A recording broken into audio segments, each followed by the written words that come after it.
Hey everyone, welcome back to another episode of my podcast. I'm Lily, and I'm so excited you're here today. Before we dive into today's content, I want to give a quick shout out to everyone who's been supporting this podcast. If you've been enjoying these episodes and finding them helpful for your English learning journey, I would absolutely love it if you could share this podcast with your friends, family, or anyone you know who's interested in improving their American English skills. Seriously, sharing really does mean the world to me and helps this podcast grow. Also, don't forget to hit that subscribe button on whatever platform you're listening right now. By subscribing, you'll get notifications every time I release a new episode. And trust me, we have so much amazing content coming your way. And here's something really important. Make sure you check out our podcast playlist for even more episodes like this one. I'm creating a whole collection of podcast episodes specifically designed to help you master American English conversations in natural, real-world situations. The playlist has conversations about everything from casual coffee shop chats to professional workplace interactions, dating scenarios, travel situations, and so much more. You'll find episodes covering different aspects of American culture and communication styles that you simply won't find anywhere else. Each episode in our podcast playlist is carefully crafted to give you authentic exposure to how Americans really talk and communicate with each other in everyday life. So definitely go check that out after this episode. Okay, now that we've got that out of the way, let's talk about what we're going to be covering today. In this episode, I'm going to walk you through some of the most practical and useful American English conversations that you'll encounter in your daily life, whether you're here in the States, planning to travel, or just want to understand how Americans communicate better. We're going to cover everything from casual greetings and small talk, all the way to more complex conversations about feelings, opinions, and serious topics. I'll be breaking down real conversations, explaining the natural phrases that Americans actually use, and giving you plenty of opportunities to practice with me. By the end of this episode, you're going to feel so much more confident about your ability to jump into an American English conversation and really hold your own. Let's get started. You know, one of the most underrated skills in learning English is understanding how to greet people properly in America.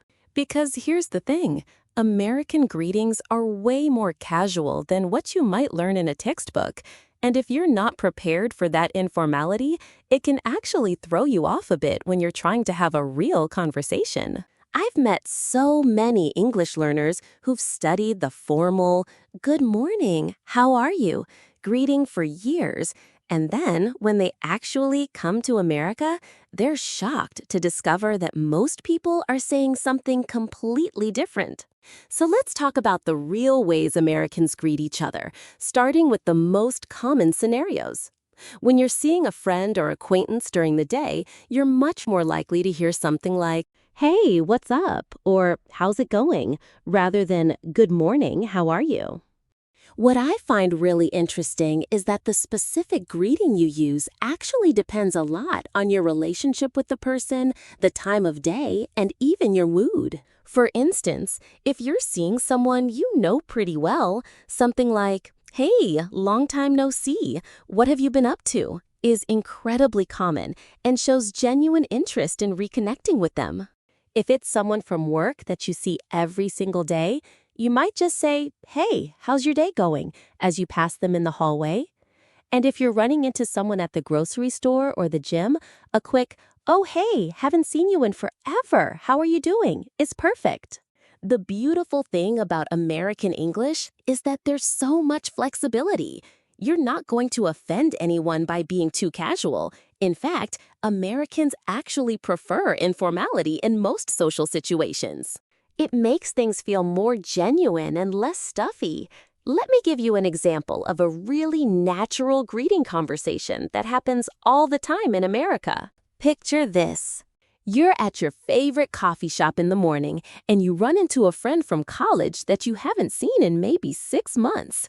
Here's how that conversation might go. You walk up to your friend at the counter and you say, "Oh my God, hey, I didn't know you came to this place. It's been like forever since we hung out. What's going on with you?" Your friend turns around with a big smile and responds, "Lily, oh my gosh, I know, right? Life has just been absolutely crazy lately. I've been meaning to text you. What's going on with you?" Your friend turns around with a big smile and responds, "Lily, oh my gosh, I know, right? Life has just been absolutely crazy lately. I've been meaning to text you." Your friend laughs and says, "Yeah, still there, but honestly, thinking about switching jobs. The company culture has been kind of weird lately. But hey, we should definitely catch up soon. Let me get your number again, because I think I lost your contact." Now, let me break down what just happened in that conversation. First, notice that none of the language is formal or stiff. There's no, "Good morning, how are you today?" Instead, we use casual expressions like, "Oh my God, hey," which is super common, and "It's been like forever," which is how Americans actually talk about time passing. When your friend said, "I've been meaning to text you," that's a perfect example of how Americans express regret about something they should have done but haven't gotten around to.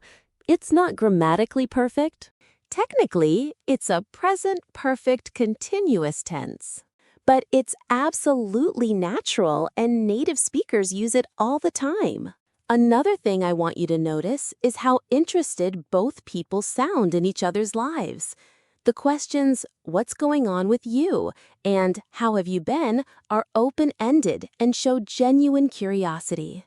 These aren't just automatic pleasantries. People actually expect you to share something real about your life.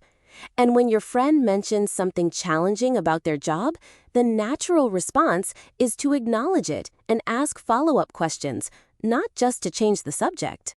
Let me give you another greeting scenario that happens really frequently. Imagine you're at a gym or a fitness class and you see someone you used to work with. Here's how Americans typically greet in that situation. You say, "Hey, I had no idea you came to this gym. How long have you been a member here?" Your acquaintance responds, "Oh, about 3 months now. The morning classes here are amazing. How about you? Are you here regularly?" You say, "Yeah, I try to come at least 4 times a week when I'm not traveling for work. It keeps me sane, you know?" Your acquaintance laughs and says, "Oh, totally. I get that.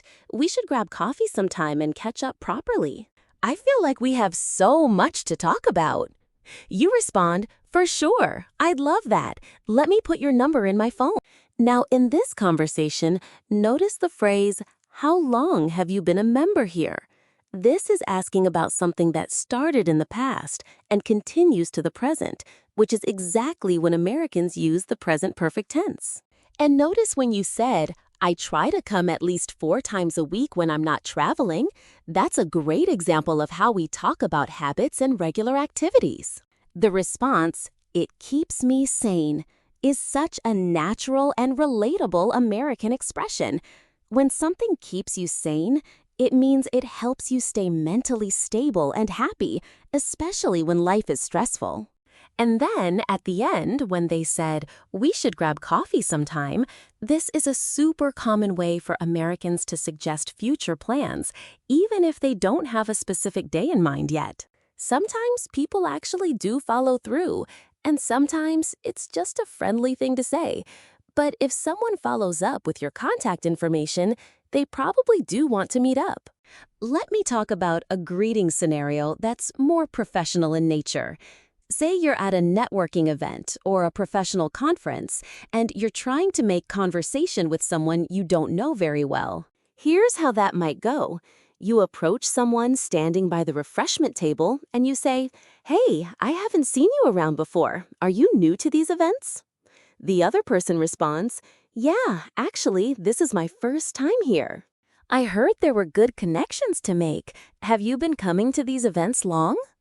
You say, "Oh yeah, I've been coming for about 2 years. It's a great way to meet people in the industry." "What do you do, if you don't mind me asking?" The person says, "Oh, I'm in marketing, and I'm currently looking for a new position actually. I've been at my current company for 5 years, so I'm ready for a change." That's awesome! Marketing is such a cool field. I know a few people in marketing. If you ever want some introductions or advice, here, let me give you my card. In this professional greeting scenario, notice how the conversation starts with a simple observation about the situation. Are you new to these events? This is a perfect way to start a conversation with someone you don't know because it's low pressure and gives them an easy out if they want to leave the conversation. Then, when you ask, "Have you been coming to these events long?" you're showing interest in their experience at this particular venue. The question, "What do you do?"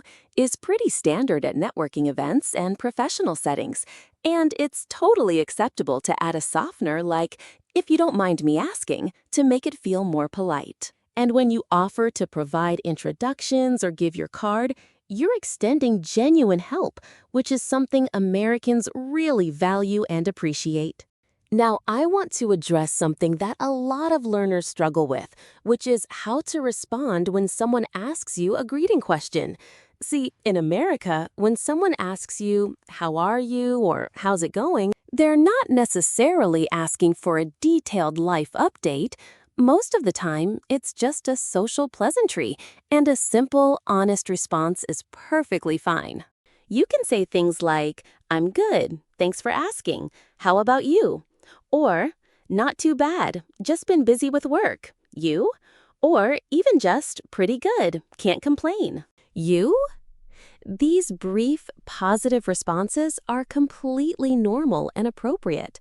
Now, there are definitely situations where someone is asking because they genuinely want to know how you're doing.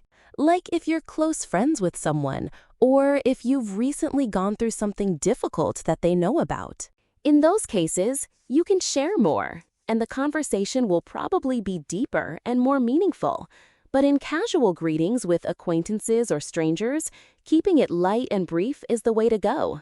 Let me give you a few more greeting phrases that are super common in America that you might not learn in a traditional textbook. "Hey, what's new?" is something people say all the time, and it's basically the same as, "How are you?" Another one is, "What have you been up to?" which shows interest in what someone's been doing lately. You might also hear, "How's life treating you?" which is a more poetic way of asking how someone's doing. And here's one that seems strange, but is actually pretty common. "How's everything?"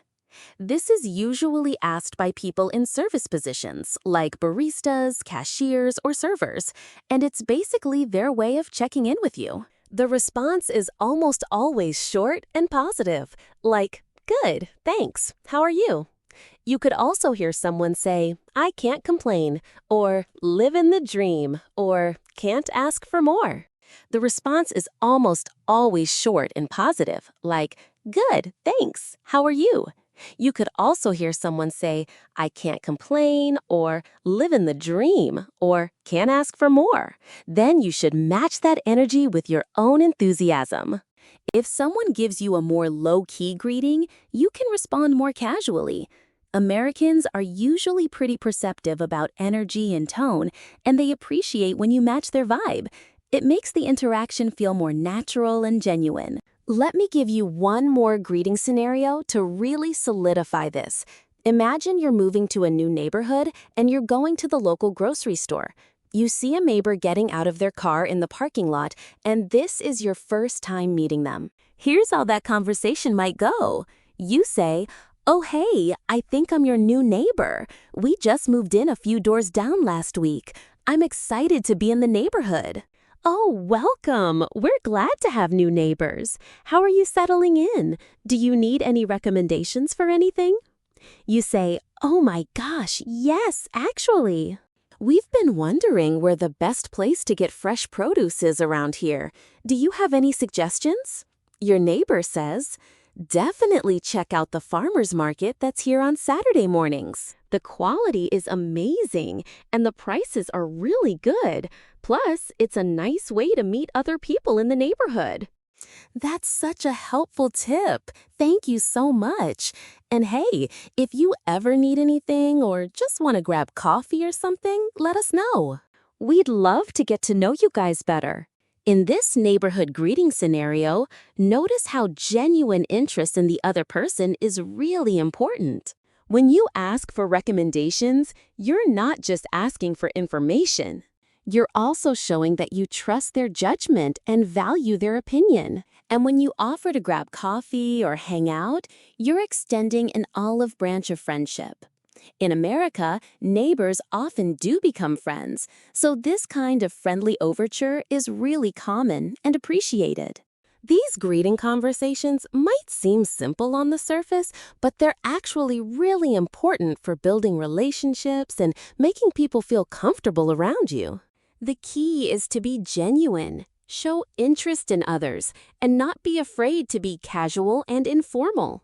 Now let's move on to talking about small talk, which is kind of related to greetings but is its own important skill. Small talk is something that Americans do all the time, and it's honestly one of the most important skills you can develop if you want to be successful in American culture. Now, I know a lot of learners find small talk challenging because it can feel awkward or pointless, but here's the thing.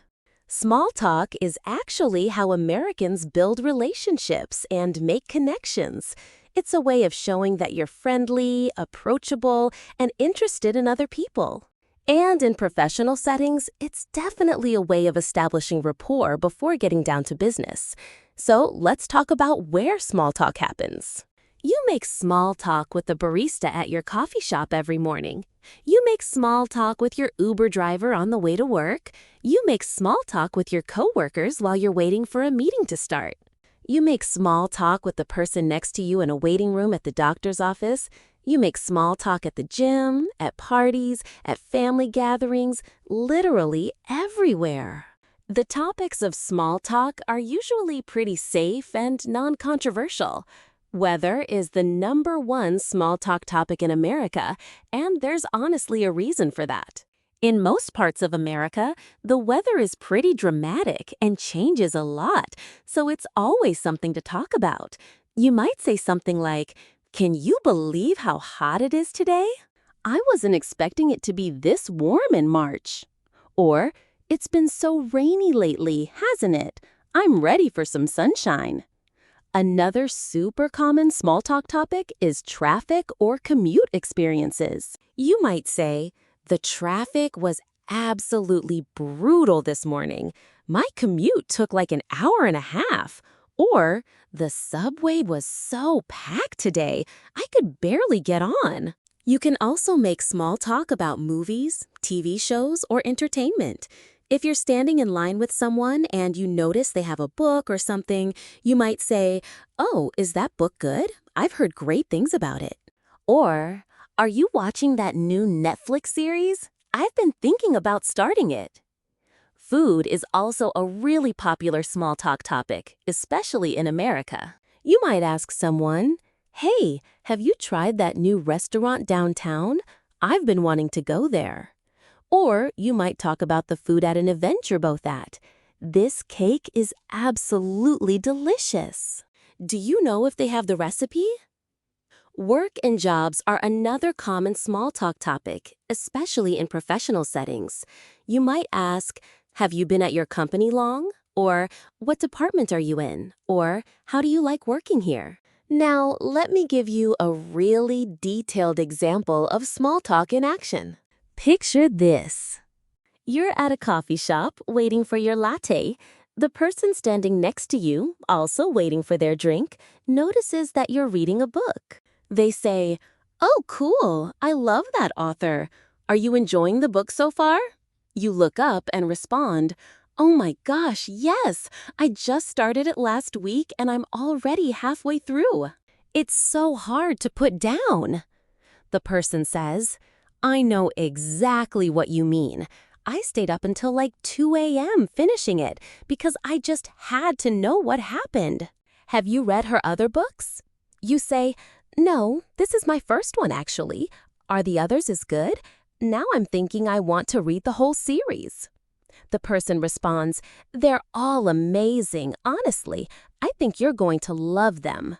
You should definitely start with her second book after this one." Then the barista calls out names and you both get your drinks.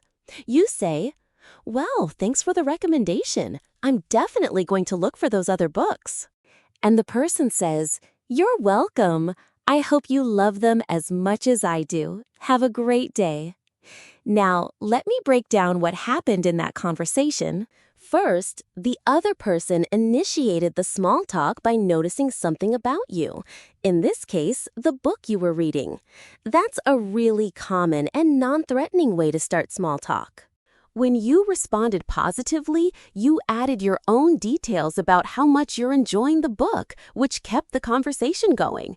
Then, when they asked if you'd read other books by the same author, that was them showing genuine interest in your experience. Notice how both of you were sharing opinions and experiences, not just asking surface-level questions. That's what makes small talk feel natural and friendly. And when the conversation naturally ended because you both got your orders, you thanked them for the recommendation, which was a nice way to close out the interaction on a positive note. Let me give you another small talk scenario that happens really often, especially for people who use ride-sharing services. Imagine you're taking an Uber and the driver is being friendly and engaging. The conversation might go something like this. The driver says, "Hey, how's your day going so far?" "Pretty good. Just heading to work. How about you? How long have you been driving for Uber?" The driver says, "Oh man, I've been doing it for about 2 years now." "It's actually a pretty good gig. I like being my own boss, you know?" You say, "I bet. That sounds great. Do you drive full-time or do you have another job as well?" The driver responds, "I drive full-time actually. I love the flexibility. Some days I work in the morning, some days I work at night. Just depends on what I feel like doing." You say, "That's awesome. Do you get a lot of interesting passengers, or is it mostly people going to work like me?" The driver laughs and says, "Oh man, you'd be surprised. I get all kinds of people. I've had celebrities, business people, families on vacation, all kinds of stories. It never gets boring." You respond, "That's so cool. Well, thanks for the conversation. This has been a nice start to my day." The driver says, "No problem at all. I appreciate the chat too. Have a great day at work." In this small talk exchange, notice how both people are asking open-ended questions that invite the other person to share more. The driver asked, "How's your day going so far?" which is a question that can't be answered with just good or bad. You responded by sharing that you're heading to work, and then turned the question back to ask about them. This back-and-forth exchange is really what makes small talk feel natural. When you asked, "Do you drive full-time or do you have another job?"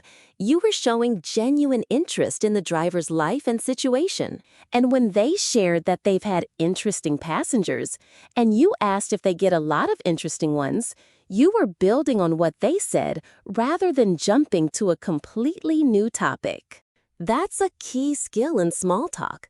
Let me talk about a small talk scenario that happens in professional settings because this is super important for your career success. That's a key skill in small talk. Let me talk about a small talk scenario that happens in professional settings because this is super important for your career success. Here's how that conversation might go. Your coworker says, "Hey, I don't think we've talked much before. I'm Rachel from the operations team." "Oh, hey, Rachel. I'm Lily. Nice to meet you. Yeah, I don't think we've really crossed paths much. How long have you been in operations?" Rachel says, "About 3 years now. Before this, I was in finance, but I wanted a change of pace." "How long have you been with the company?" You say, "Oh, wow, operations is pretty different from finance. What made you want to switch?" "I've been here for 4 years now, mostly in the marketing department." Rachel responds, "You know, I was kind of burned out on the finance side. The operations team seemed like a more collaborative environment, and so far, I'm really happy with the switch. Have you ever thought about changing departments? You say, "That's great that you're happy. I actually really enjoy marketing, but I've been thinking about getting more involved in cross-departmental projects. Maybe I should reach out to your team about that." Rachel says, "Oh, you totally should. We're always looking for people who want to collaborate. I'll definitely send you an email with some information about what we're working on. You could even join one of our planning meetings." When Rachel shared that she switched from finance because she was burned out, that was her opening up a little bit, and your response was to acknowledge that and ask follow-up questions. When you mentioned that you're interested in cross-departmental projects, you were essentially creating a networking opportunity for yourself. And when Rachel offered to email you and include you in meetings, that's exactly what you want to happen with good small talk. It should lead to actual connection and opportunity. Now I want to give you some specific small talk phrases and expressions that Americans use all the time. Let me start with weather-related small talk. If it's a beautiful day, you might say, "Gorgeous day today, isn't it?" Or, "Can you believe how nice it is? We should definitely take advantage of this." If it's cold, you might say, "Brr, it's frigid out there today." Or, "I was not expecting it to be this cold. I should have worn a heavier jacket." If it's rainy, you might say, "Well, at least we needed the rain, right?" Or, "This rain is supposed to last all week, which is kind of a bummer." If it's hot, you might say, "It's absolutely scorching out there. Do you have any plans to stay cool?" Or, "I'm pretty sure the heat index is like 105 degrees today. Way too hot for me." Now let's talk about traffic and commute-related small talk. You might say, "The traffic on the highway was insane this morning. I thought I was going to be late for work." Or, "I tried taking the back roads to avoid traffic, but even those were pretty packed." Or, "Public transportation was a nightmare today. The train was delayed for like 30 minutes. These commute complaints are super relatable to most Americans, and they're a great way to build rapport because almost everyone can relate to having a bad commute at some point. Let's talk about small talk related to food and eating. If you're at a social event, you might say, "Oh wow, there's so much good food here. Have you tried the appetizers yet?" Or, "This punch is really tasty. Do you know what's in it?" Or at a restaurant with a colleague, you might say, "Have you eaten here before? I'm trying to figure out what to order." If it's a work potluck, you might ask someone, "Did you bring something? I can never remember who's bringing what." Here are some small talk phrases related to entertainment and pop culture. Have you watched that show everyone's been talking about? Or, "I finally finished that series you recommended." "Oh my gosh, that ending was crazy." Or, "Did you see that movie that just came out? I'm thinking about checking it out." These are all great conversation starters because a lot of people have opinions about movies and TV shows, and they usually enjoy talking about them. Now, I want to give you some tips for keeping small talk flowing naturally. The first tip is to listen actively. This means you're not just waiting for your turn to talk. You're actually paying attention to what the other person is saying and remembering details that you can ask follow-up questions about. If someone mentions they have a dog, you might ask, "What kind of dog do you have?" Or, "How long have you had your dog?" If someone mentions they're from another state, you might ask, "Oh, what brought you to this state?" Or, "Do you miss living back home?" Active listening shows genuine interest and makes people feel valued. The second tip is to ask open-ended questions rather than yes or no questions. A yes or no question like, "Are you from here?" can end a conversation pretty quickly. But an open-ended question like, "Where are you originally from?" invites the person to share more and gives them an opportunity to tell you something interesting. The third tip is to relate to what someone is saying with your own experiences. If someone says, I just started a new job and I'm still learning the systems, you might say, oh, I totally get that. When I started my current job, it took me like a month just to figure out how to use the email system correctly. What kind of work are you doing? This shows that you understand what they're going through, and it keeps the conversation reciprocal. The fourth tip is to compliment something genuinely when appropriate. You might say, that's such a cool jacket. Where did you get it? Or, you seem really knowledgeable about that topic. How did you get into it? People appreciate genuine compliments, and it can really warm up a conversation. The fifth tip is to know when to politely end the conversation. Not every small talk session needs to turn into a long conversation. Sometimes it's perfectly fine to say something like, well, it was really nice talking to you. I should probably get back to work, but let's definitely catch up again soon. Or, this has been great. I'm going to grab another drink, but I'll see you around. I should probably get back to work, but let's definitely catch up again soon. Or, this has been great. I'm going to grab another drink, but I'll see you around. Don't try to fake interest in something you don't care about, and don't pretend to know more about something than you actually do. Americans can usually tell when someone is being fake, and they appreciate honesty and authenticity much more.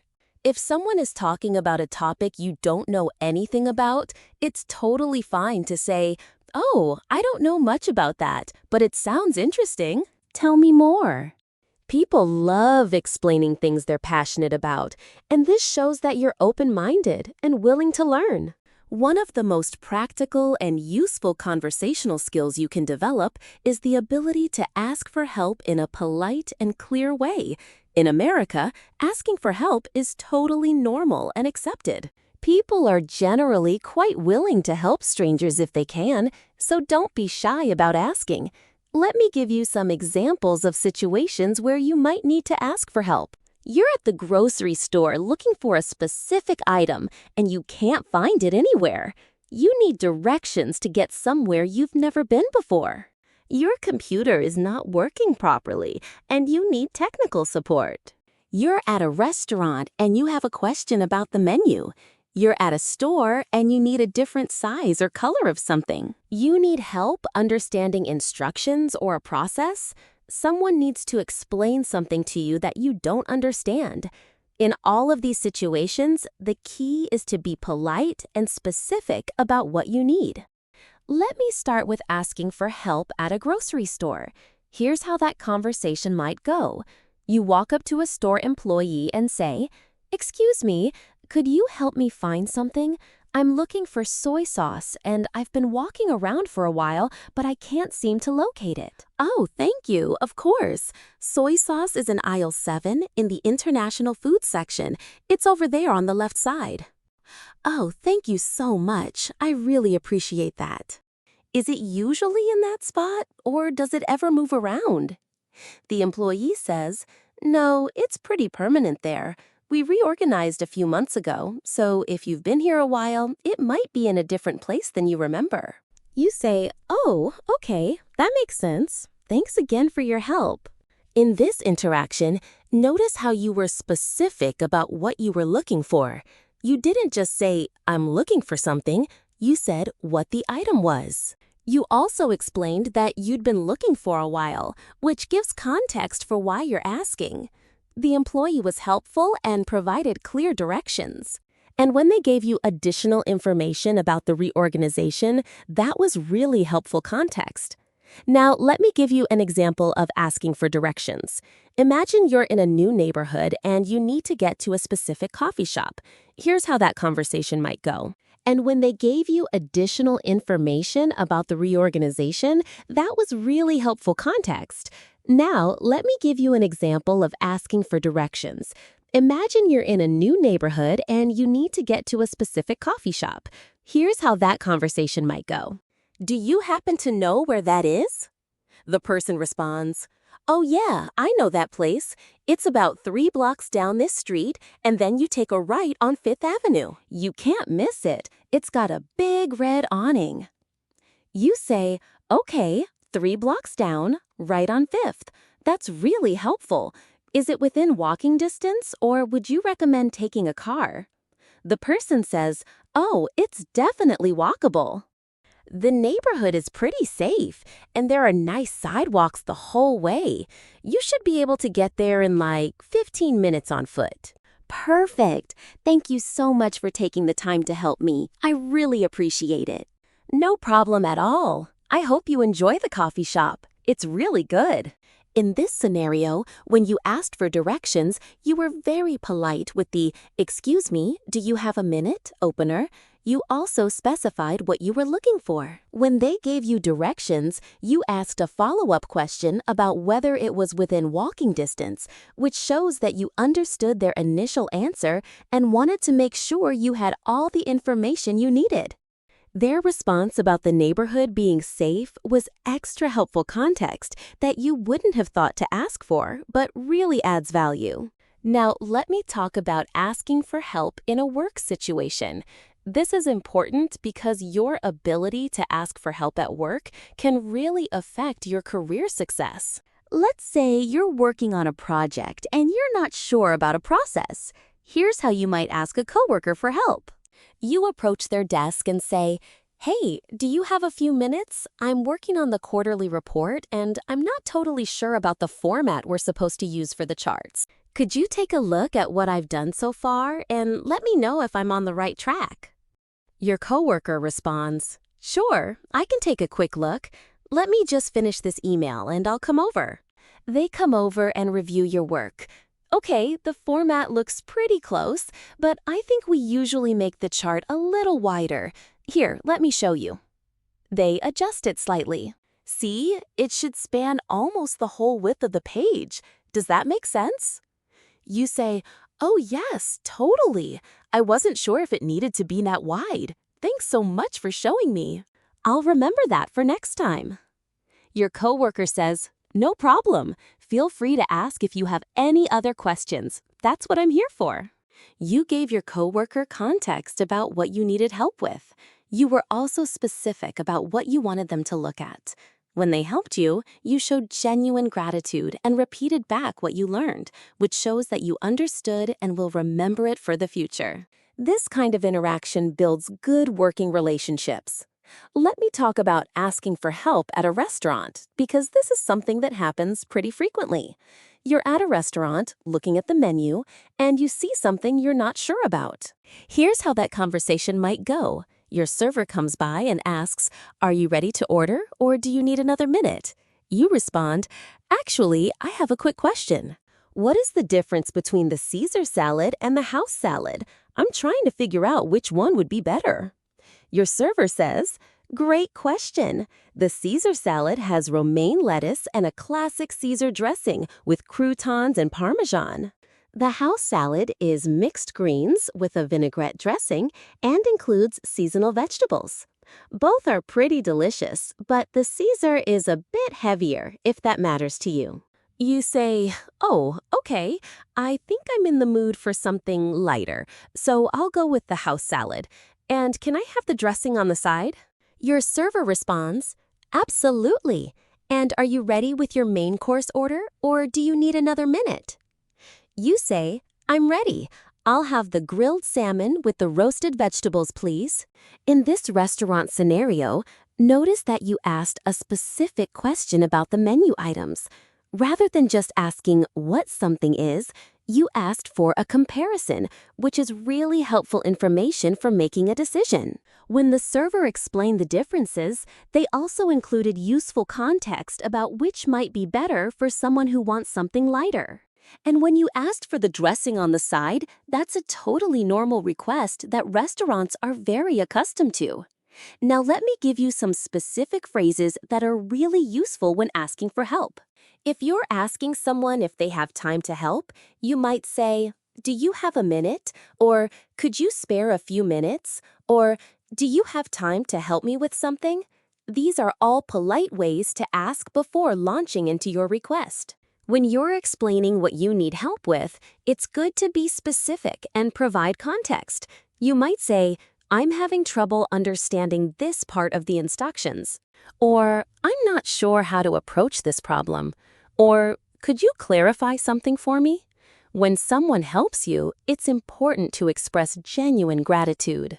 You can say, "Thank you so much for your help," or "I really appreciate you taking the time to help me," or "You're a lifesaver." If you want to ask follow-up questions, you can say, "Does that make sense?"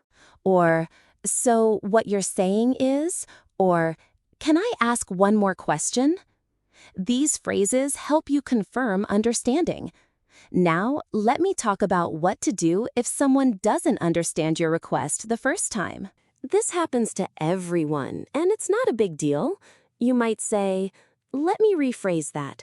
What I'm trying to ask is," or "Maybe I'm not explaining this clearly. Let me try again," or "Sorry, that didn't come out right."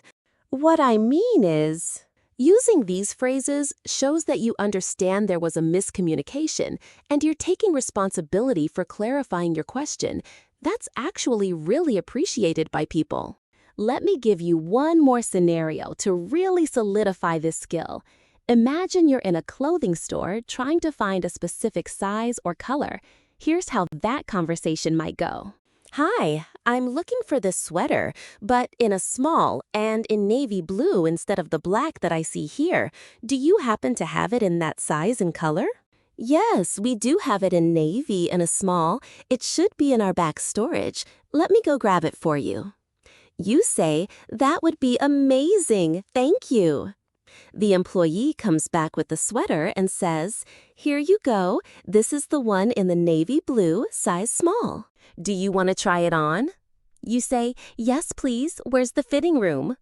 The employee says, "Right over there. You can take up to 3 items in there. Let me know if you need a different size." You take it to the fitting room, try it on, and come back out. You approach the same employee and say, "This is perfect. I'm going to take it. Thank you so much for finding it for me." The employee responds, "No problem at all. Let me get you to the register." In this retail scenario, notice that you were very specific about what you wanted, not just a sweater, but the specific style in a specific size and color.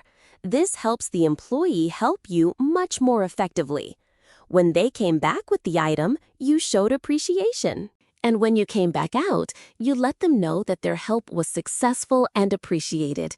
These small interactions really do matter in customer service industries, and most employees genuinely want to help you have a good experience. Now, let me talk about a slightly more complex situation, asking for help when you're lost or confused about a process. Let's say you're at an airport and you're trying to figure out which gate your flight is departing from, but the information board is confusing. Here's how that might go.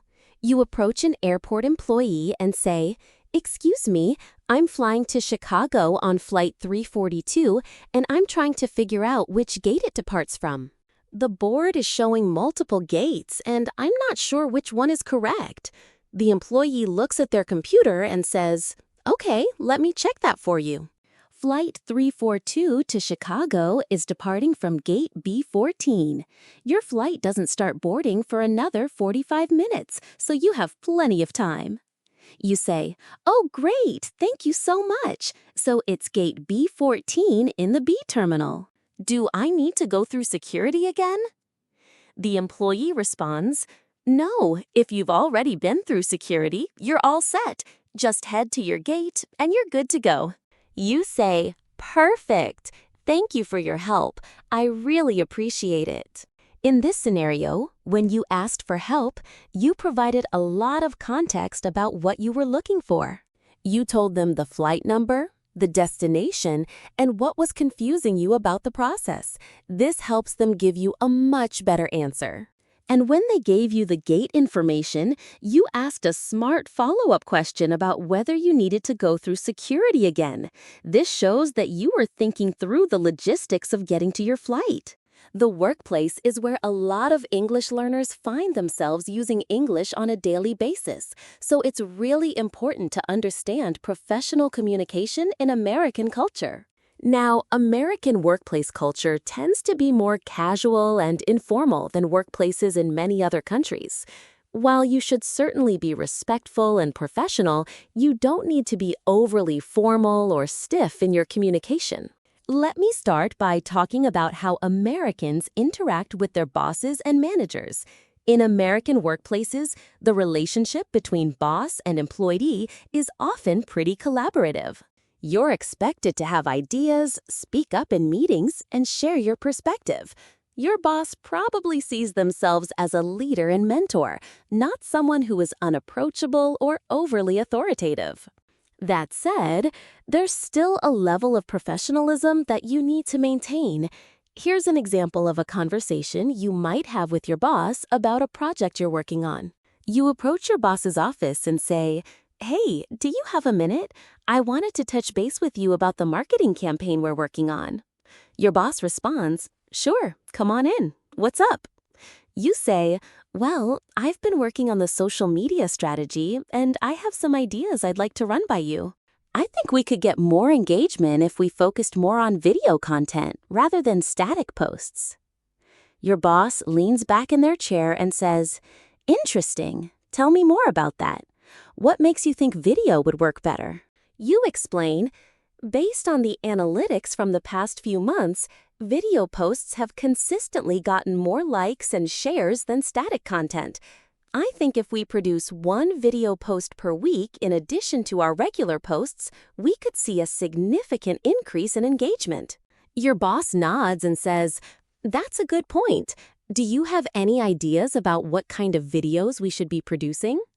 You respond, "I was thinking we could do behind-the-scenes content from our office, customer testimonials, and maybe some quick tips or tutorials related to our products." Your boss says, "I like where your head's at. Go ahead and start working on a proposal with some concrete examples and projected timelines. I'd like to see it by the end of the week." You say, "Perfect. I'll have something for you by Friday. Thanks for being open to the idea." In this boss-employee conversation, notice a few things. First, when you approached your boss, you asked if they had time before launching into your topic. When you presented your idea, you came with data and reasoning. You didn't just say, "I think we should do videos," with no explanation. When your boss asked for more information, you provided it.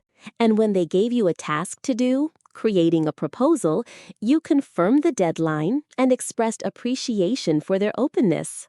This is how professional conversations in American workplaces typically go. Now, let me talk about asking for time off or vacation days. This is something most employees need to do at some point, and the key is to be respectful of your boss's time and the business's needs while advocating for yourself. Here's how that conversation might go. You schedule a meeting with your boss and say, "I wanted to talk to you about taking some time off. I'm hoping to use a week of my vacation days to visit my family in October. I wanted to see if that time frame works with our project schedule." Your boss responds, "Okay, let me check the calendar. October should be fine, but let me look at what's happening in early October specifically." They look at their calendar and say, "Yeah, that looks good. We don't have any major milestones in early October. What week were you thinking?" You say, "I was thinking the first or second week of October, whichever works better for the team." "What does your schedule look like?" Your boss says, "The second week is slightly better because we have a team meeting scheduled for the first week." "Can you make the second week work?" You respond, "Absolutely. The second week is perfect. Thanks so much for being flexible with this. I'll make sure all my projects are covered before I leave." Your boss says, "Great. Just send me a formal request through the system so we have it documented, and we'll get it approved." In this time-off conversation, you were considerate by asking ahead of time and checking if it worked with the team's schedule. You also expressed flexibility by offering two options. When your boss suggested a different week, you were accommodating, and you assured them that your work would be taken care of before you left, which is something bosses really appreciate. Now, let me talk about giving a presentation at work, because this is something that makes a lot of English learners really nervous. But the good news is that if you prepare well, you can give a great presentation, even if English isn't your first language. The key is to practice thoroughly and speak slowly. Here's an example of how you might present a project. Good morning, everyone. Thanks for taking the time to be here today. I wanted to share the results of the customer satisfaction survey we conducted last month. I'll walk you through the key findings, what they mean for our company, and some recommendations for how we can use this information moving forward.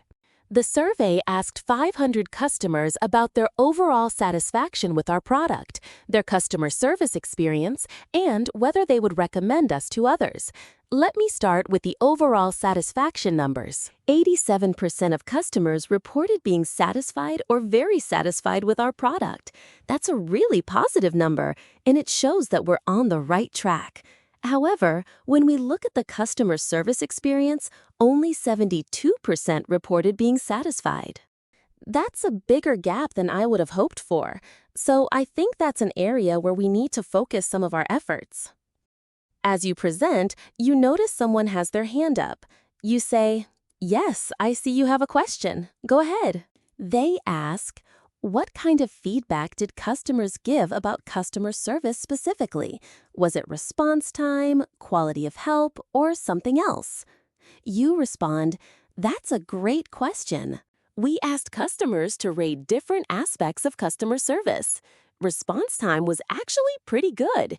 81% felt their issues were resolved quickly. But knowledge of our product was lower. Only 65% felt that the customer service representatives knew our product well enough to help them. So I think we might want to consider additional training for our customer service team." After the presentation, your boss approaches you and says, "That was a really clear presentation. I especially appreciated how you broke down the different aspects of customer service. Do you have some specific recommendations for how we can improve in that area?" You respond, "Thanks so much. I've put together a list of recommendations, which I'll email to you along with the full presentation slides." I think it's something we should discuss with the customer service manager directly, but I think training is definitely a key part of the solution. Your boss says, "Sounds good. Let's set up a meeting with them this week." In this presentation scenario, notice how you started by thanking people for their time and giving them a roadmap of what you would cover. As you presented, you gave context and explanation, not just numbers. When someone asked a question, you answered it thoroughly and thanked them for asking.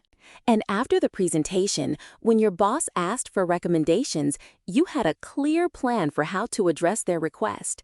These are all things that make you come across as professional and competent. Now let me talk about small talk with your coworkers, which is important for building a positive work environment. Here's an example of how that might go. You're in the break room getting coffee, and a colleague comes in and says, "Hey, how's your week going? You look busy." You respond, "Oh, it's been good, but definitely busy. I've been working on this big project and I feel like I'm never caught up. How about you? How's your week treating you?" Your colleague says, "Pretty similar, honestly. I'm glad it's almost Friday. Do you have any plans for the weekend?"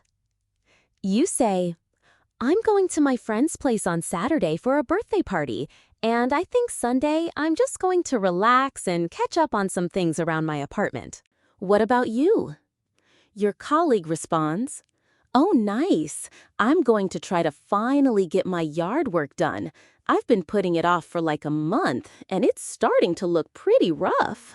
You laugh and say, "Oh, I totally understand that.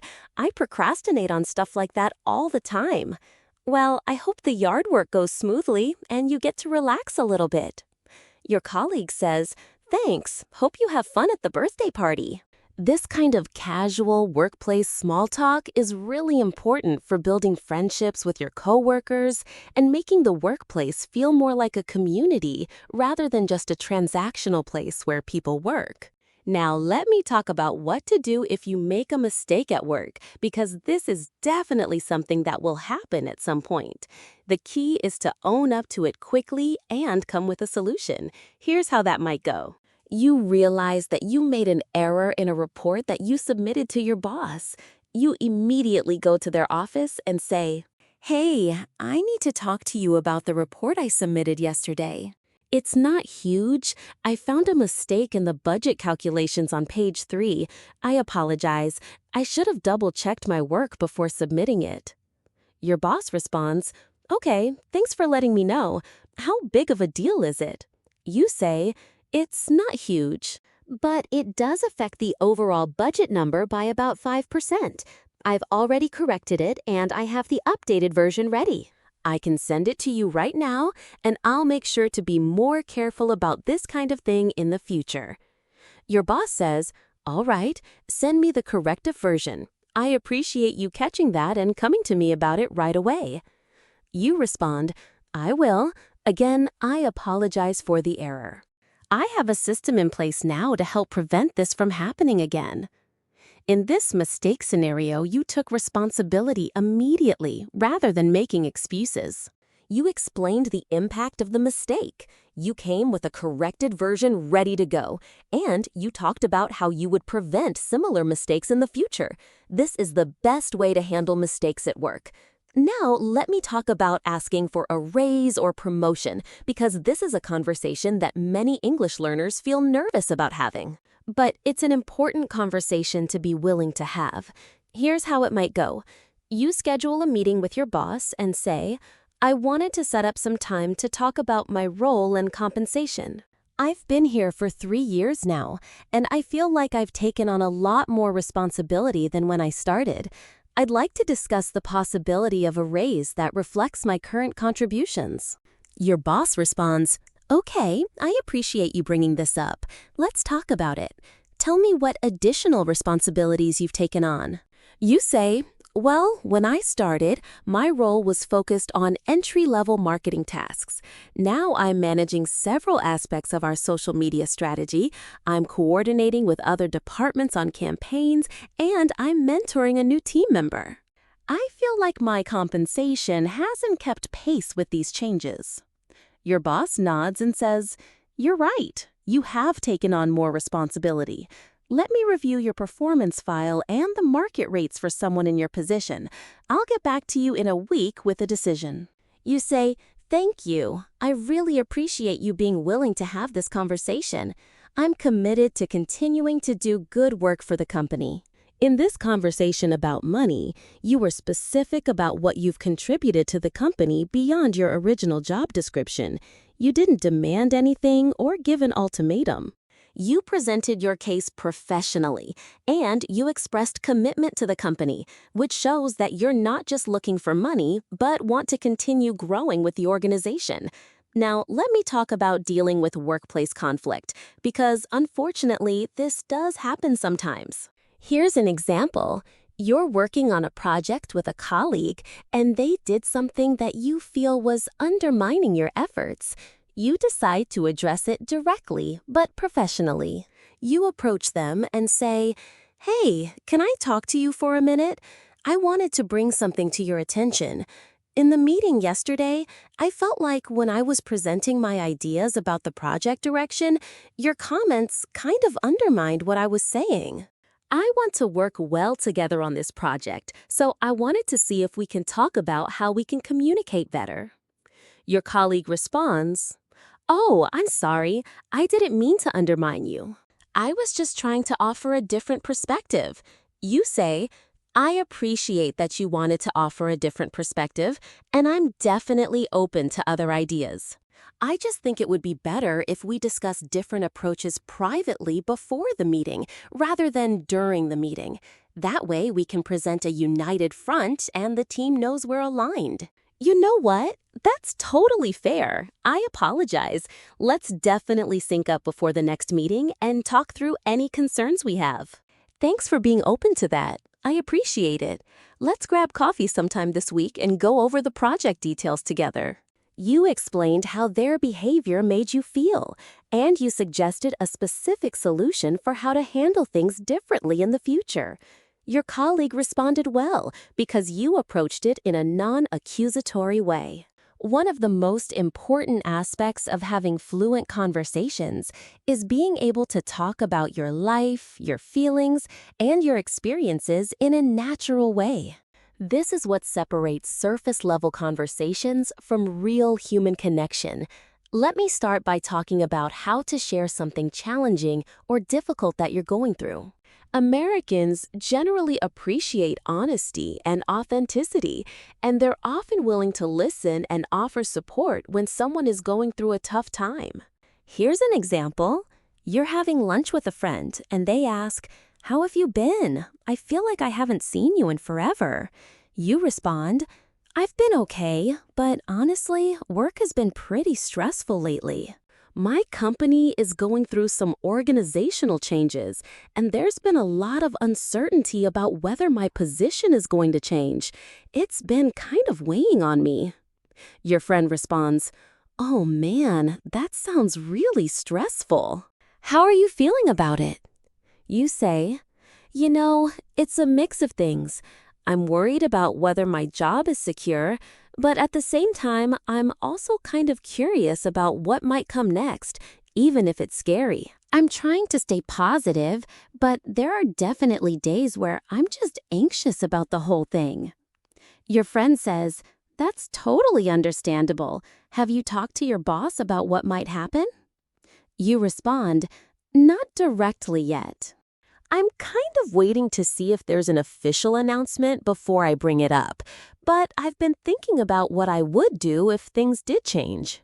Maybe it would be an opportunity to try something new, Your friend says, "Yeah, that's one way to look at it. Well, if there's anything I can do to support you, just let me know, and feel free to vent to me anytime you need to." You say, "Thanks so much. I really appreciate that. It helps just to talk about it with someone." In this conversation about something challenging, notice how you were honest about what you were experiencing. You didn't just say things are fine when they weren't. You explained both the worry and the slight curiosity or openness to change. When your friend asked follow-up questions, you gave them more details. And when they offered support, you expressed genuine appreciation. This is what makes conversations meaningful. Now, let me talk about sharing good news or exciting things happening in your life. Here's an example. "Oh my gosh, it's so good to see you. What's new?" You light up and respond, "Actually, I have some exciting news. I just got promoted at work. I'm moving into a supervisory role and I'll be managing a small team." Your friend exclaims, "Oh my gosh, that's amazing! Congratulations! How are you feeling about it?" You say, "Honestly, I'm really excited, but also a little nervous. It's a big step up, and I want to make sure I'm a good manager. But I've been wanting to move into leadership for a while, so it feels like the right time." You're going to be an amazing manager. You're so organized and you treat people well. When does the new role start? Thanks for the vote of confidence. I really appreciate that. It starts at the beginning of next month. So I have a little bit of time to prepare. I'm planning to read some management books and maybe talk to some managers I respect about how they approach leadership. Your friend says, "That's a great idea. Well, I'm really happy for you. We should definitely celebrate soon." You say, "Absolutely. Let me know what you have going on, and we can find a time to grab dinner or drinks." In this conversation about good news, you were clearly excited and expressed it.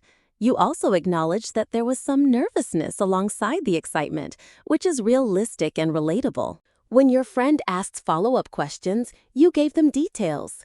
And when you made plans to celebrate, that's a wonderful way to strengthen the friendship. Now, let me talk about how to have conversations about deeper topics like relationships, family, or personal growth. These conversations can make people feel really vulnerable, so it's important to approach them with sensitivity and openness. Here's an example. You're having a conversation with someone you're starting to get close to, and they ask you about your family. Well, my family is pretty close, but like any family, we have our complicated moments. My parents are really supportive, but my mom tends to be a little bit overbearing sometimes. Like, she always wants to know what I'm doing and give me advice about my life, even when I didn't ask for it, but I know it comes from a place of love. The person responds, "Yeah, I totally understand that. My mom is kind of the same way. It can be frustrating sometimes, but you're right that it usually comes from a good place." You say, "Exactly, and I've been working on setting better boundaries with her so that I can still be close to her, but I also get to make my own decisions. It's taken some practice, but it's definitely gotten better." The person says, "That's really mature of you to recognize that and work on it. Relationships with parents are so complex." You nod and say, "They really are. But I think it's worth the effort to maintain good relationships with them, you know? How is your relationship with your mom now?" The person responds, "It's better than it was. I've also had to set some boundaries, and she's slowly accepting that I'm an adult and get to make my own choices." This conversation about family shows a lot of vulnerability from both sides. You each shared something real and personal, and you both showed understanding and empathy. This is how meaningful relationships develop. Now, let me talk about how to have conversations about emotions and feelings, which can feel tricky if you're not used to it. But Americans generally value emotional openness, so it's good to practice. Here's an example. Are your friend asking you, "How are you really doing?" And I don't mean that in a surface way. I mean really. I appreciate you asking. Honestly, I've been feeling a little bit down lately. I've been dealing with some self-doubt about my career choices, and I'm not sure if I'm on the right path. I've been second-guessing whether my job is what I want to be doing. Your friend responds, "I hear you. What's making you feel like maybe it's not the right path?" You say, "It's a combination of things. The work itself is fine, but I feel like I'm not doing anything that feels meaningful or fulfilling. I'm going through the motions, and I see people around me who are really passionate about their work, and I wonder if I'll ever feel that way." Your friend says, "Have you thought about what would make work feel more meaningful to you?" You respond, "That's the thing. I'm not totally sure. I know I want to feel like I'm helping people or making some kind of positive impact. I think I might want to eventually transition to nonprofit work or something where I feel like my work is directly helping someone. But right now, I'm in a pretty comfortable position, so it feels scary to risk that." Your friend says, "That's understandable. It's scary to make big changes. But it's also good that you're thinking about this now. You don't have to figure it all out right away. Maybe you could do some research or talk to people who work in the nonprofit sector and see if that feels right for you." You say, "Yeah, that's a good idea. I think I've been feeling paralyzed by trying to figure everything out all at once, but I could start small by learning more about what that sector is like." Your friend smiles and says, "I think that's a great start. And hey, I'm here if you want to talk through any of this. You're going to figure it out." You respond, "Thanks. It really helps to have someone I can talk to about this stuff. I don't always feel comfortable opening up like this, so I appreciate you asking." In this conversation about feelings and uncertainty, you were vulnerable about struggling with self-doubt. You didn't have all the answers, and that was okay. Your friend asked thoughtful follow-up questions rather than just trying to fix the problem. And when they suggested a concrete next step, it helped you feel less overwhelmed. At the end, you expressed appreciation for their support, which strengthened the relationship. Let me talk about having conversations about personal interests and hobbies, because these are fun conversations that help you get to know people better. Here's an example. You're at a social event and someone asks you, "So, what do you like to do in your free time?" You respond, "Oh, I have a few things I'm into. I really love hiking. There are some beautiful trails near where I live, and I try to get out there at least once a month. I also really enjoy cooking, which might sound cliche, but I genuinely love trying new recipes and learning new techniques. And I read a lot, mostly fiction, but I've been getting into some nonfiction lately too." The person responds, "Oh, I love hiking too. What are your favorite trails around here?" You say, "Well, there's one called Miller's Canyon that's absolutely beautiful in the fall. The leaves are incredible, and the view at the top is amazing. Have you done any hikes around here?" "No, I'm actually new to the area, so I haven't explored much yet. I would love to check out Miller's Canyon sometime. What was your most recent hike like?" "Oh, I went to a place called Crystal Lake a few weeks ago. It was a pretty easy hike, so I brought a friend who doesn't usually hike.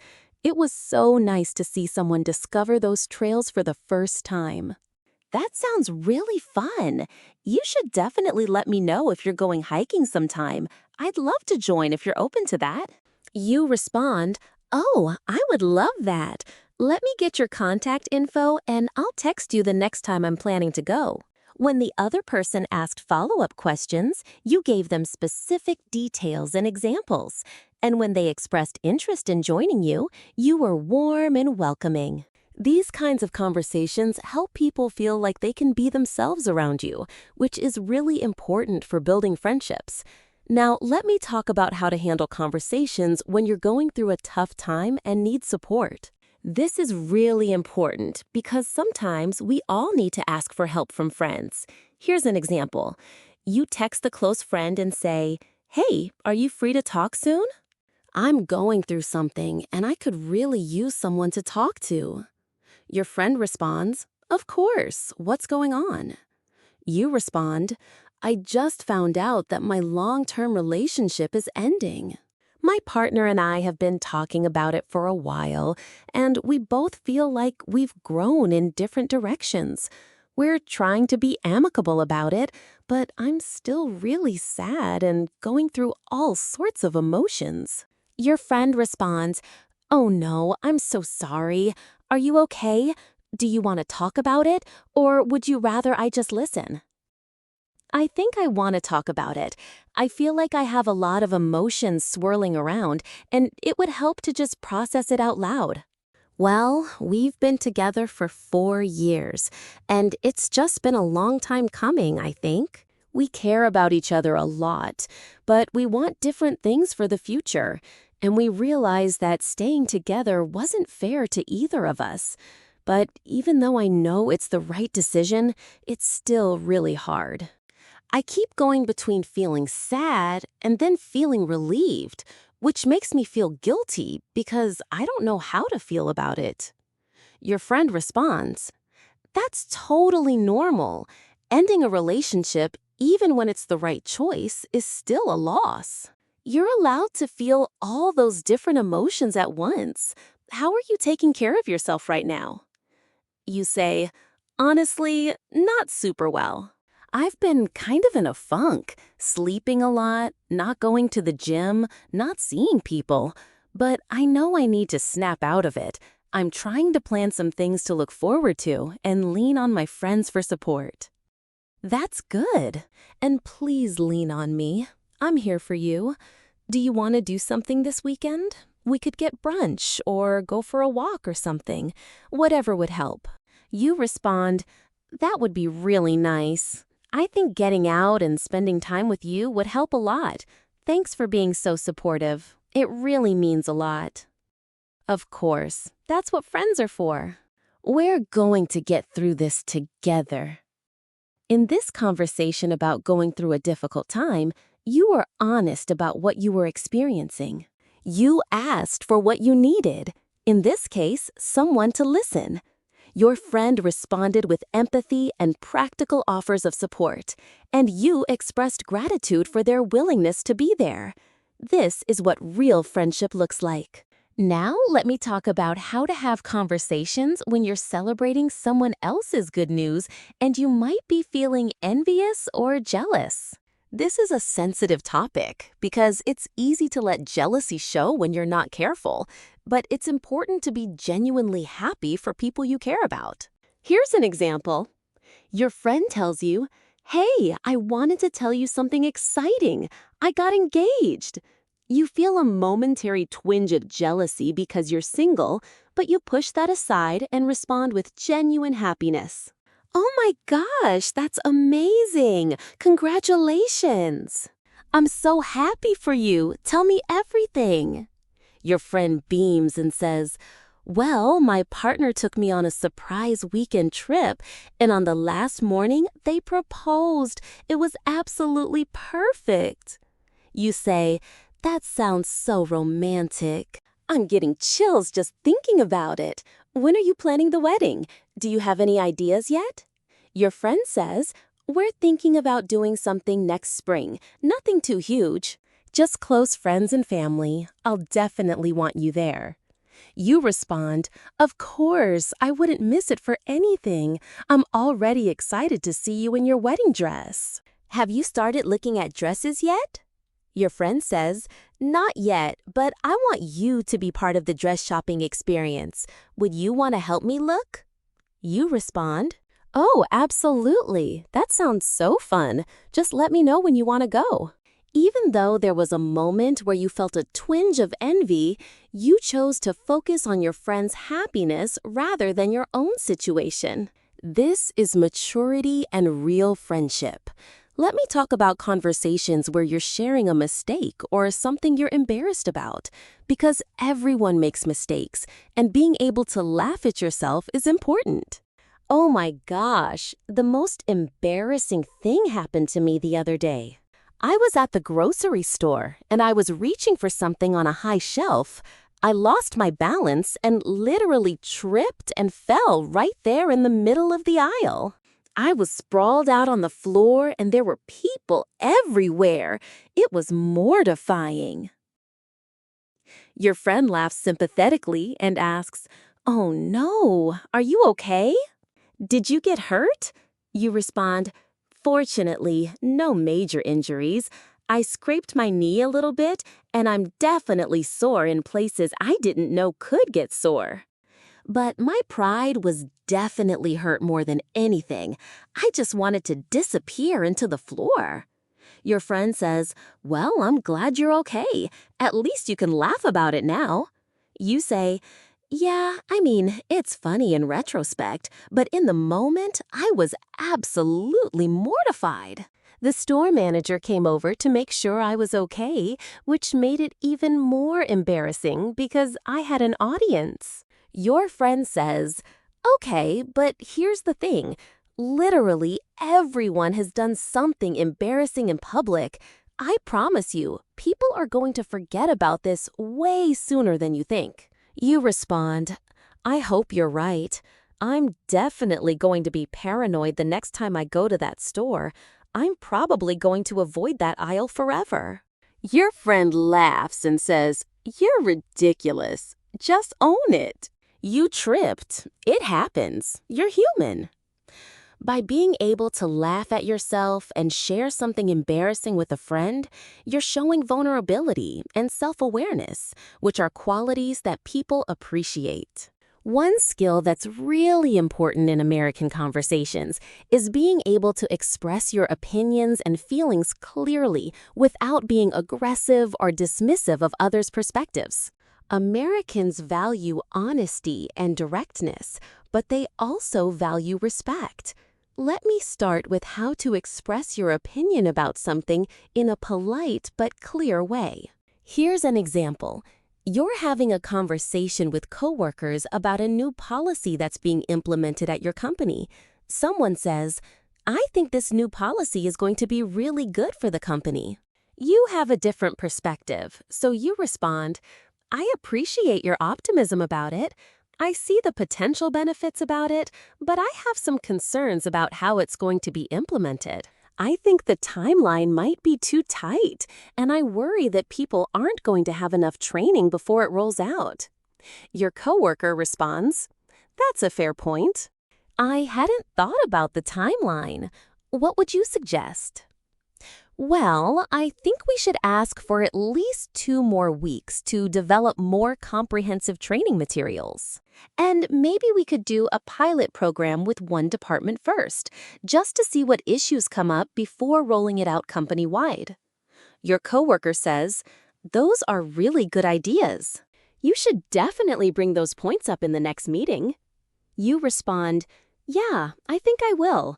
I'm not against the policy. I just want to make sure we're doing it in a way that sets us up for success." In this conversation about expressing an opinion, you validated what your coworker said before presenting your different perspective. You explained your concerns with specific reasoning. And when they asked for your suggestion, you provided concrete ideas. This is how you express disagreement in American culture, respectfully but clearly. Now let me talk about having conversations about different values or beliefs. This can be sensitive, but it's important to be able to talk about these things respectfully. Here's an example. You're having a conversation with a new friend, and the topic comes up about whether you want to have children. "I think that's great that you know what you want. I think it's one of the most rewarding things you can do in life." You have a different perspective, so you respond, "I think that's great that you know what you want. Honestly, I'm not sure if I want to have kids. I've always been a bit uncertain about it, and I kind of like the flexibility that not having kids would give me. But I also think it's a really personal decision, and there's not one right answer." Your friend responds, "Yeah, I think you're right that it's personal, but don't you think you'll regret it if you don't have kids?" You say, "Maybe, but I could also regret it if I do have kids and I realize it's not what I actually wanted. I think the most important thing is to make the choice that feels right for me, whatever that ends up being. And I think it's important that I make that decision for myself, not because I feel pressured to do what everyone else is doing. Thanks, and I respect that. I just hope you find whatever makes you happy." Thanks, and I respect that you know what you want. I think the world needs both people who choose to have kids and people who choose not to. In this conversation about different values, you were respectful of your friend's perspective while also being clear about your own. You explained your reasoning without being defensive, and at the end, you found common ground by acknowledging that both choices are valid. This is how you navigate conversations about different values. Now let me talk about how to handle a situation where someone says something that offends you or that you disagree with strongly. This is a delicate situation because you want to address it, but you also don't want to be aggressive. Here's an example. Someone makes a comment that you find insensitive or inappropriate. They say something like, "Oh, I never understand why people make such a big deal about diversity and inclusion. I think everyone should just treat everyone the same." You feel offended and want to push back, so you take a breath and respond, "I hear what you're saying, but I think there's more nuance to it than that." Treating everyone the same doesn't account for the fact that different people have different starting points and different challenges. I think what diversity and inclusion are really about is making sure that everyone has equal opportunity and feels valued. The person responds, "But isn't treating everyone the same the definition of fairness?" You say, "Actually, I think there's a difference between treating everyone the same and treating everyone fairly. Fairness means recognizing that people start from different places and giving them what they need to be successful. For example, if you have 2 people who are trying to climb a fence and one person is shorter than the other, treating them the same would mean giving them the same size box to stand on. But treating them fairly would mean giving them what they need individually so they can both see over the fence." The person thinks about this and says, Oh, I see what you mean. I hadn't thought about it that way before. You respond, I appreciate you being open to a different perspective. It's something a lot of people don't think about until someone explains it. In this conversation about a disagreement on values, you didn't get defensive or angry. You explained your perspective clearly with a concrete example, and when the other person seemed open to understanding, you encouraged that openness. This is how mature conversations about disagreements happen. Now, let me talk about how to disagree with a friend about something personal without damaging the friendship. Here's an example. Your friend tells you about a decision they're making, and you have serious concerns about it. They say, I've decided to quit my job without having another job lined up. I just need to get out of there. You care about your friend, so you have concerns about this decision, but you want to express them carefully. You respond, I understand that you're really unhappy at work, and I get why you want to leave. But I'm a little worried about quitting without having another job lined up. Can we talk through what your plan is? Well, I've been saving up some money, so I think I can live off my savings for a few months while I look for something new. You say, okay, that's good. How many months of savings do you have, and what's your timeline for finding a new job? Your friend responds, I have about 6 months of savings, and I'm hoping to find something within 3 to 4 months. You say, that sounds like you've thought about it to some extent. My only concern is, what if it takes longer than 4 months to find something? Do you have a backup plan? Your friend says, I haven't totally thought about that. What would you suggest? Well, I think it might be worth spending a few weeks looking for a new job while you're still employed. That way, you might already have something lined up, or at least you'll have a better sense of the job market. What do you think? Your friend says, that's probably a good idea, actually. I was just so frustrated that I wanted to get out immediately. But you're right, it would be better to have something lined up first. You say, I'm not saying you shouldn't leave your job. I just want to make sure you're doing it in a way that sets you up for success, and I want to support you however I can. Your friend says, thanks for being real with me. I appreciate that you care enough to tell me what you actually think instead of just telling me what I want to hear. In this conversation about disagreeing with a friend's decision, you led with empathy and understanding of their feelings. You asked questions to understand their plan better. You expressed your concerns without being judgmental. When they were open to your suggestion, you reinforced it. And at the end, your friend appreciated your honesty because they knew it came from a place of care. Now let me talk about having conversations about money, which can be really awkward in American culture. A lot of people feel uncomfortable talking about money, but it's important to be able to have these conversations. Here's an example. You're getting ready to travel with a friend, and you need to talk about how you're going to split expenses. You say, hey, I want to talk about the trip we're planning. I want to make sure we figure out a fair way to split the costs. Should we just split everything equally, or do you want to keep track of individual expenses? Your friend responds, I was wondering about that too. I think we should probably keep track of what each of us pays for and then figure out who owes whom money at the end. You say, okay, that makes sense. And if one of us pays for dinner and the other person pays for the hotel, we can just settle up at the end? Your friend says, yeah, exactly. That way everything is fair and we don't have to worry about it. You respond, perfect. Oh, and one more thing. What's your budget for the whole trip? I want to make sure we're on the same page about how much we want to spend. Your friend says, I was thinking somewhere around $1,000, including flights, food, and activities. Is that in your ballpark?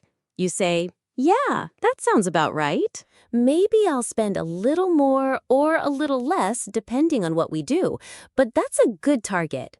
Your friend says, cool, well, let's do this and have an amazing trip. You respond, I'm so excited. This is going to be such a great time. In this conversation about money, you addressed it directly and matter-of-factly. You made it clear that you wanted to be fair and keep track of expenses. You even asked about budget up front so there wouldn't be any surprises later.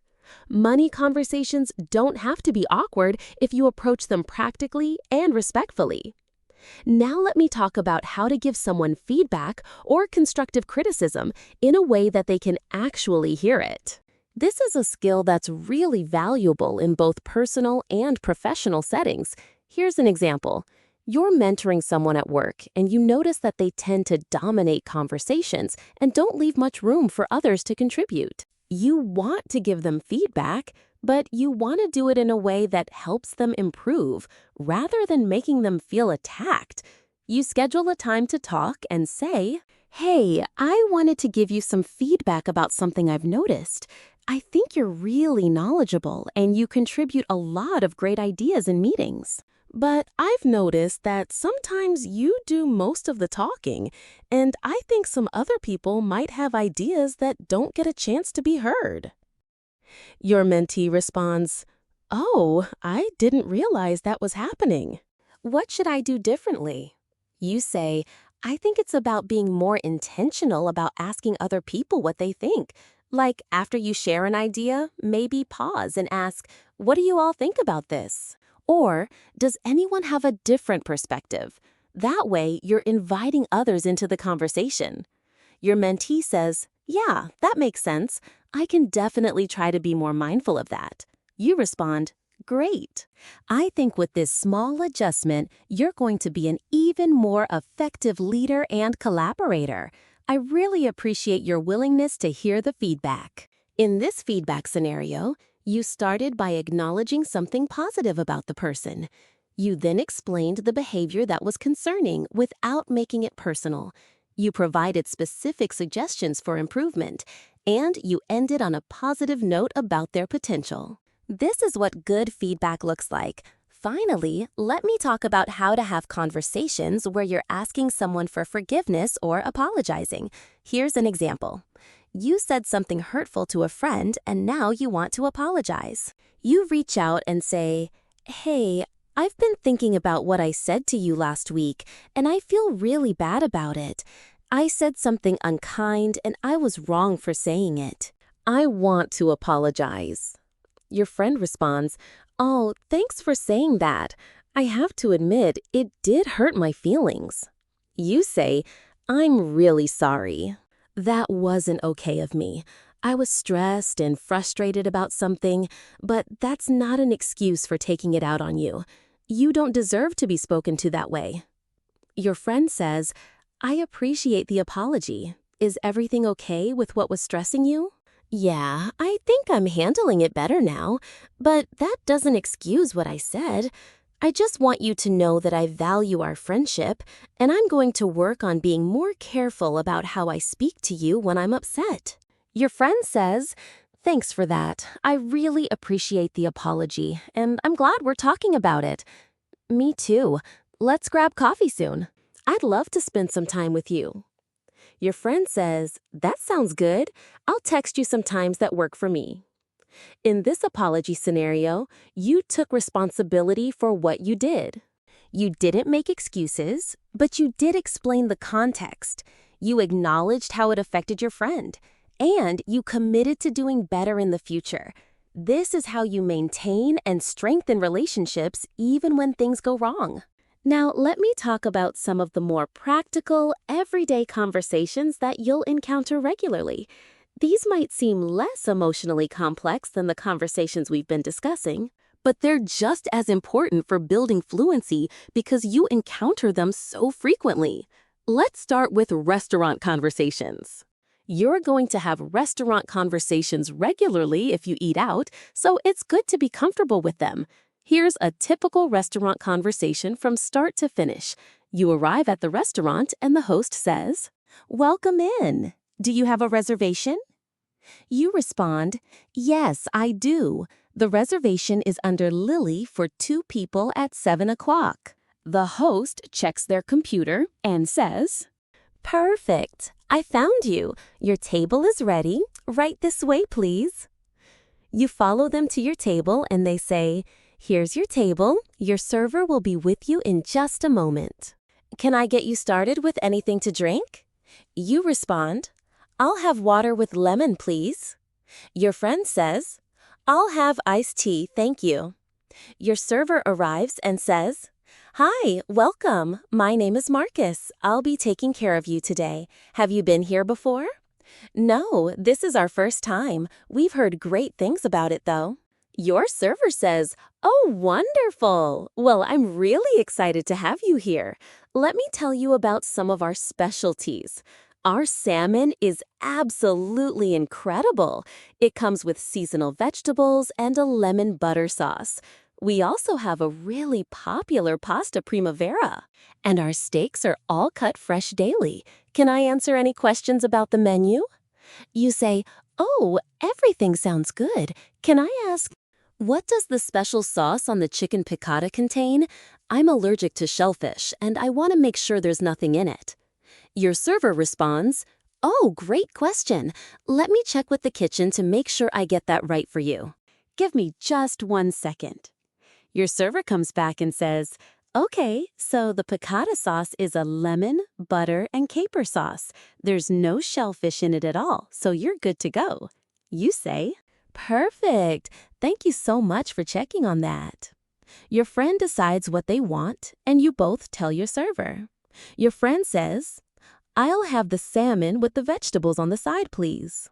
You say, "I'll have the chicken piccata with pasta instead of the vegetable side." Your server says, "Excellent choices. I'll get these to the kitchen right away. Let me know if you need anything else." A few minutes later, your server brings bread to the table and says, "Here's some fresh bread for you while you wait for your food. Can I get you anything else to drink?" You respond, "Water is fine for me." Your friend responds, "I'm good with my iced tea, thanks." About 20 minutes later, your server brings the food out and says, "All right, I have the salmon for you and the chicken piccata for you. Everything should be hot and fresh. Enjoy." "Thank you, it looks delicious." A few minutes into eating, your server comes back and asks, "How is everything? Is your food good?" You respond, "Oh, it's fantastic. Really delicious. Thank you." Your friend adds, "Yeah, mine is amazing too. The salmon is perfectly cooked." Your server says, "I'm so glad to hear that. Let me know if you need anything else." As you're finishing your meal, your server comes back and asks, "Can I interest you in any dessert or coffee today?" You respond, "I think we're pretty full, but let me see the dessert menu." Your server brings the dessert menu, and you look it over. You say, "Actually, this chocolate cake looks amazing. Could we get 1 slice of that and 2 forks?" Your server responds, "Absolutely, 1 chocolate cake with 2 forks. I'll bring that right out." When your server brings the chocolate cake, you savor it together. When you're finished with everything, your server comes back and says, "Can I get you anything else, or should I bring you the check?" You respond, "We're all set. Could you bring us the check, please?" Your server brings the check and says, "Here you go. Take your time whenever you're ready." You and your friend look at the check. Your friend says, "I'll get this one." You respond, "Oh, thank you. Let me get the tip then." You calculate the tip and add cash or a card. When your server comes back, you give them the payment and say, "Keep the change." Or you add the tip to the card and hand it back. Your server says, "Thank you so much. It was wonderful having you. Please come back and see us again soon." You absolutely will. "Thank you, this was great." In this restaurant scenario, notice how each interaction was polite and straightforward. You explained your allergy clearly so the server could help you. You complimented the food when it arrived, and you tipped appropriately and thanked the server. These interactions might seem simple, but doing them well contributes to a positive experience for everyone involved. Now let me talk about shopping conversations. Whether you're shopping for clothes, groceries, or anything else, knowing how to communicate with store employees and other shoppers is important. Here's an example of shopping for clothes. You're looking for a specific item and you can't find your size. You approach a store employee and say, "Excuse me, do you work here?" The employee responds, "Yes, I do. Can I help you find something?" You say, "I'm looking for this sweater in a medium. I see they have it in large, but I don't see the medium. Is there a medium in the back?" The employee responds, "Let me check our inventory system really quick." They look at the computer and say, "It looks like we do have a medium in stock. Let me go to the back and grab it for you." A few minutes later, they come back with the sweater in your size and say, "Here you go. Is there anything else I can help you with?" You respond, "Actually, this color is nice, but I was wondering if you have it in navy as well." The employee says, "Let me check the back. We might have it in the navy." They come back with a navy version and say, "Here's the navy. Would you like to try both on?" You respond, "Yes, thank you. Where's the fitting room?" The employee says, "It's right over there. You can try on up to 3 items. Just let me know when you're ready." You go try on both sweaters. The navy one fits perfectly and feels comfortable, while the gray one is a bit snug. You come back out and say, "I'm going to go with the navy one. The gray was a little tight." The employee says, "Great choice. The navy looks fantastic on you. Let me get you to the register and we'll ring you up." At the register, the employee says, "That'll be $49.95. Will that be cash or card?" You respond, "Card, please." You complete the transaction and the employee says, "Thank you so much. Have a great day." You respond, "You too, and thanks for your help." Now, let me talk about transportation conversations. Depending on where you live, you might need to communicate with taxi drivers, Uber drivers, or other transportation workers. Here's an example. You request an Uber on your phone and the driver arrives. You get in the car and say, "Hi, how are you doing today?" The driver responds, "Good, good. How are you?" You respond, "I'm doing well, thanks. I appreciate you picking me up quickly." The driver says, "No problem at all. So I'm taking you to the address that's on your phone, right? That's correct?" You look and respond, "Yes, that's correct. Thank you." The driver starts driving and makes casual conversation. They ask, "Are you from around here or are you visiting?" You respond, "I'm from the area, but I don't go downtown very often, so I'm not totally familiar with where we're going. Are you from here?" The driver says, "Yeah, I've lived here my whole life, so I know the area pretty well. I can take the best routes to get you there quickly." You respond, "Oh, that's great. I appreciate that." As you're driving, there might be traffic, so the driver says, "This traffic is pretty crazy today. There's usually an accident somewhere around here during rush hour." "Yeah, I heard traffic downtown can be pretty bad during peak times. How long do you think it will take to get there?" The driver responds, "Well, normally it would take about 15 minutes, but with this traffic, I'd say probably 25 to 30 minutes. "Okay, thanks for the heads up." When you arrive at your destination, the driver says, "Here we are. That'll be $18.56. You pay through the app or give them cash, and the driver says, "Thank you so much. Have a great day." "You too. Thank you." Now let me talk about pharmacy conversations, because this is something a lot of people need to do. Here's an example. You go to the pharmacy counter with a prescription you got from your doctor. The pharmacist says, "Hi there. Do you have a prescription to pick up or drop off?" You respond, "I have a new prescription to drop off. Here it is." You hand them the prescription. The pharmacist looks at it and says, "Okay, so this is for an antibiotic. Do you have a pharmacy account with us, or is this your first time?" You respond, "I've been here before, but I'm not sure if I'm in the system. My name is Lily Mitchell." The pharmacist checks and says, "Oh yes, I found your account. This prescription will take about 10 to 15 minutes to fill. Is that okay?" You respond, "Sure, that's fine. I'll wait." The pharmacist says, "Perfect, we'll call you up to the counter when it's ready." You wait in the store for a bit. The pharmacist calls and says, "Lily Mitchell?" You go up to the counter and the pharmacist explains, "All right, so this is your antibiotic. You need to take 1 pill twice a day, preferably with food, for 10 days. Make sure to take all of it, even if you start feeling better. It's important not to stop early." You respond, "Okay, thank you. I'll make sure to take all of it."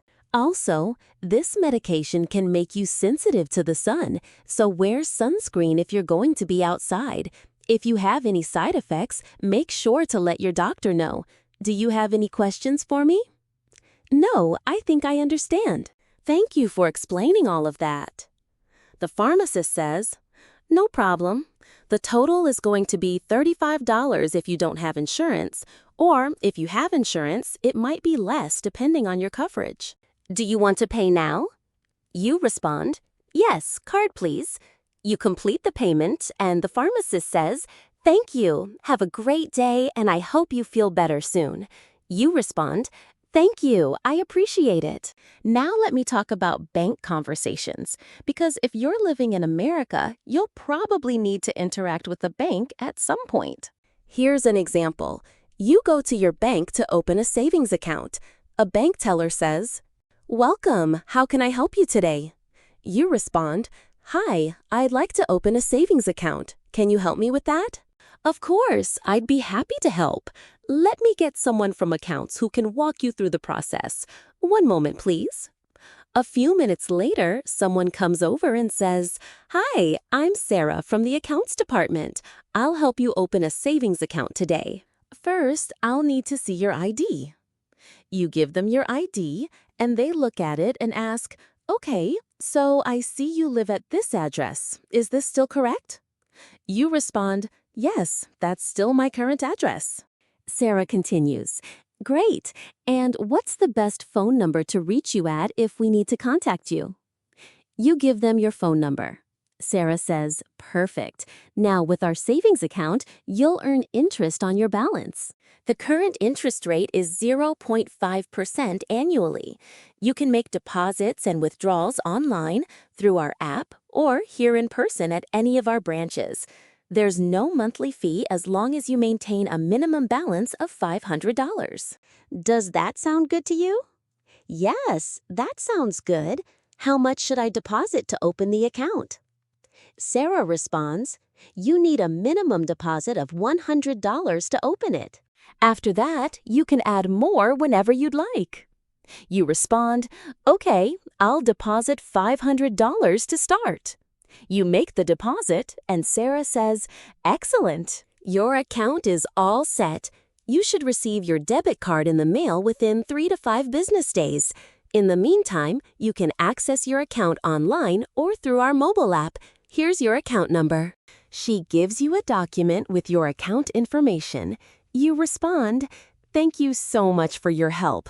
This is really helpful." Sarah says, "You're welcome. If you have any questions in the future, don't hesitate to come in or call us. We're always happy to help." Okay, friends, we've covered so much ground today. I've given you conversations for greeting people, making small talk, asking for help, navigating the workplace, sharing your feelings and opinions, and handling practical everyday situations. I really hope that all of these examples and explanations have given you a clearer picture of how Americans really communicate with each other and what kind of phrases and approaches tend to work well. Now, here's the most important thing I want you to remember as you go forward on your English learning journey.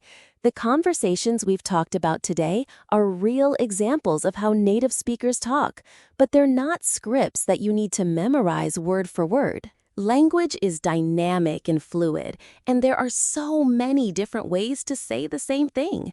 What matters is that you understand the general approach and the key phrases that communicate your meaning clearly and politely. The best way to improve your conversational English is to practice regularly, if possible, with native speakers or with language partners who can give you feedback. But even if you don't have access to conversation partners, you can practice by shadowing, listening to native speakers, and repeating what they say. You can watch movies or TV shows in English without subtitles and try to follow along. You can listen to podcasts, including this one, and pay attention to how people phrase things. You can record yourself having conversations and listen back to see if you sound natural. All of these practices will help your brain get used to thinking and responding in English, which is the ultimate goal. I also want to remind you again to make sure you check out our podcast playlist for more episodes like this. We have so many amazing conversations covering different topics and situations. Whether you're interested in learning about dating conversations, family interactions, travel situations, or interviews, we've got you covered. Each episode is designed to give you authentic exposure to American English conversations so that when you're in a real situation, you feel prepared and confident. And if there are specific conversation topics that you'd like me to cover in future episodes, please let me know. You can leave a comment, send me a message, or just let me know however you're most comfortable. I really want to create content that's actually helpful for your English learning journey. Also, if you haven't already subscribed to this podcast, please do. Subscribing helps me know that this content is valuable to you, and it makes sure that you don't miss any of the new episodes I'm creating. And if you found this episode helpful, it would mean the world to me if you could share it with someone else who's learning English. Subscribing helps me know that this content is valuable to you, and it makes sure that you don't miss any of the new episodes I'm creating. And if you found this episode helpful, it would mean the world to me if you could share it with someone else who's learning English. Remember, you're doing an amazing job with your English learning. Every conversation you have, even if it feels uncomfortable or you make mistakes, is helping you improve. So be patient with yourself, celebrate your progress, and keep practicing. I can't wait to see how much your English improves from here. Thanks so much for listening, and I'll talk to you in the next episode. Take care.